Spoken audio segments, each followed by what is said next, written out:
Metatron, the chief of the Tetragrammaton, the greatest of all heavenly hierarchs, the first and last of the 10 angels of the Briatic world. He is the king of angels, the prince of presence, and of the divine face, the chancellor of heaven, and the chief of the ministering angels. Charged with the sustenance of mankind, he is a ruling prince of the seraphim, he who has his seat in the 7th heaven, he who occupies the throne next to the throne of glory. Metatron is known by over 100 names in many different cultures of the world. He is said to be the tallest and largest angel in heaven, in his true form, the width of his body being equal to the size of the world. When invoked, he appears as a pillar of fire, his face more dazzling than the sun. He is the demiurge of classical Jewish mysticism, the male form of the Shekinah. The Shekinah being the female manifestation of the Most High. In the Kabbalah, he is the angel who led the children of Israel through the wilderness after the Exodus, and is the twin brother or half-brother of the angel, Sandalphon.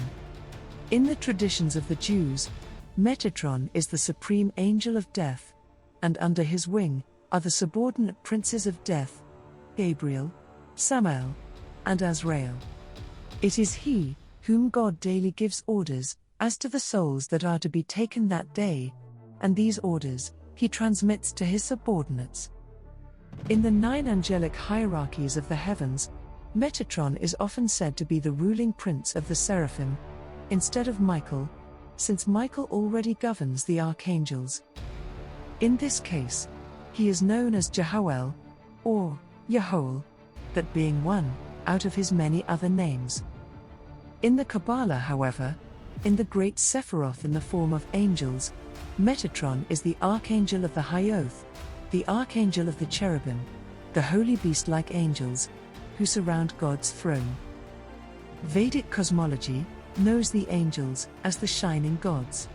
And in Vedic and Persian theology, Metatron is the same as the shining god, Mithra, one of the 28 spirits that surround the great god, Ahura Mazda.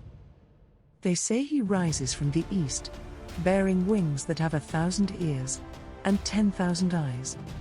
He is the god of light, who assigns places to the souls of the righteous and the just, in heaven.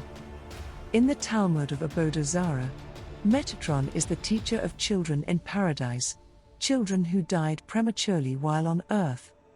As their souls are being led into paradise, he hides them under his wings, to protect the souls from the angels of destruction. But great archangels like Michael and Gabriel existed long before Metatron. So who exactly is Metatron, and when did he come to rank so high as one of the 7 archangel princes? Metatron was once a human who lived on earth. As a mortal man, he was the holy patriarch, Enoch, who lived 365 years before he was taken up into the heavens by an angel of God. Enoch was one of the 2 holy men who never experienced death, like all mortals do, the other man being the prophet Elijah. The 2 holy men lived at different times, and when they had lived long enough, an angel of God came down in a chariot of fire and bore them up to the heavens while they were still alive. Enoch was transformed into the mighty Metatron, while Elijah was transformed into the majestic Sandalphon. They became archangels and princes of the highest angelic orders, because they were spotless and lived without sin. Before the days of Metatron, all of the heavens and the earth knew Michael as the mightiest of all the angels, for his battle prowess was unrivaled and unparalleled, until Metatron proved a match, surpassing the great Michael himself. But how? How great was Metatron? What feat proved his might and skills were greater than that of Michael? It was a crisis that had to do with the 2 great mages and sorcerers of ancient Egypt, Ians and Iambas, Some call them Janus and Jambres. The same mages who turned their staffs into snakes, alongside Moses and Aaron, before the throne of the Pharaoh of Egypt. This event is said to have occurred during the Exodus, right after the crossing of the Red Sea. In the Christian Bible, the story ends with the victory of the Israelites over the Egyptians, saying the sea drowned all the might of the Egyptians. But a few texts say different, that the story continued, for not all the might of the Egyptians were vanquished at the sea. Once upon a time, in the Chronicles of Jeremiah, the Hebrew Bible historian, after Michael, the guardian of Israel, had defeated Abezithibod, one of the guardians of Egypt, throwing him and his people into the sea, the Israelites broke into songs of victory and praise, and Michael returned to the heavens, and the heavens rejoiced. But there, in the Red Sea, when the great sea had grown calm and peaceful, and the bodies of the Egyptian army had grown cold and silent, the fearsome Janus and Jambres emerged from the waters of the sea, for they followed in the pursuit of the Israelites.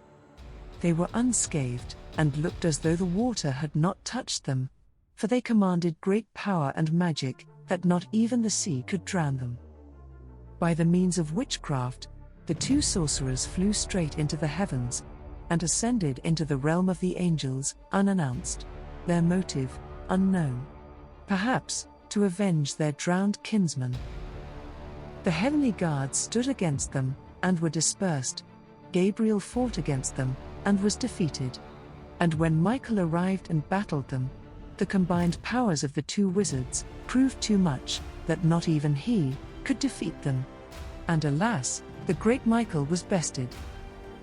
The angels cried out to the Most High, in supplication, saying, "Great Lord of the universe, these wicked men who oppressed your children with bondage, have dared to stand here without fear. They have dared to defy even you. If it is your will, O Lord, execute punishment for your children." And at this, God immediately ordered Metatron, saying, "Throw them down, and cast them to the ground, but be careful, and see that they only fall into the sea." At once, Metatron appeared before Ians and Iambers, and engaged them in combat. There, did he show his might, for he single-handedly smote the two wizards, forcibly casting them into the sea, and binding them in its deepest part, so they would not arise again. Thus, Metatron came to be known in non-canonical writings as the greatest of all the angels and archangels, for he had accomplished a feat no one else could. A feat worth acknowledging. Nevertheless, whether the ancient Egyptians were the villain of this story or not, does not really matter. It is known without doubt that they were the greatest practitioners of magic, for they were taught by some of the best angels, both holy and fallen. Angels who guarded their cities and their people, and were worshipped by them as gods. These great angelic guardians and tutors include Azazel, Abezithibod, and Samyaza, to mention but a few. They were all known among the Egyptians by many different names. Ians and Iambers were the princes of sorcery and witchcraft, and it is said that they grew so much in the knowledge of the dark arts, that they harnessed such great power that they equaled the angels in might. As many mystical texts agree, there was not another nation in the world so much addicted to sorcery as the Egyptians. The sages always told a story that 10 measures of witchcraft descended into the world, and out of the 10, the Egyptians took 9, and only 1 remained for the rest of the world. And so, whoever stood against the magic of the Egyptians, and the might of their guardians, would possess equal might and mystical skills, if not greater. For only the best can handle the best. As Christianity and Islam spread across the globe, sorcery and witchcraft would come to be rejected and abhorred, and the old ways would be forgotten, practiced in secrecy, if one would dare.